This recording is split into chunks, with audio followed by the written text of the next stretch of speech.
ใครบางคนเคยบอกว่าฉันต้องรุ่นใหญ่ต้องเดินนำใครต้องไปเป็นคนที่เหนือกว่าต้องเป็นคนดังต้องเป็นคนมีความหมายแล้วต้องลงทุนเท่าไรถึงจะมีใครหันมองต้องออกเดินทางต้องออกไปพบโลกกว้างไกลต้องเดินทางไปเท่าไรถึงพบเจอคำตอบโอ้วา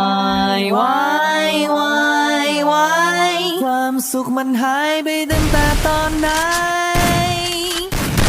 First blood. สุขใครอยู่หันหน้าความงดงามอยู่ที่ใจมันซ่อนอยู่ที่ใครซ่อนอยู่ที่ใคร First blood. ชีวิตที่ต้องการสิ่งที่ใจเราต้องการมันซ่อนอยู่ที่ใดซ่อนอยู่ที่ใดซ่อนอยู่ที่ใด First blood.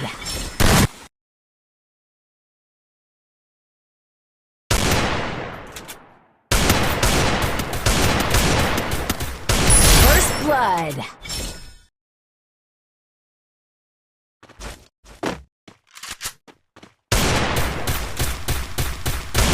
First blood.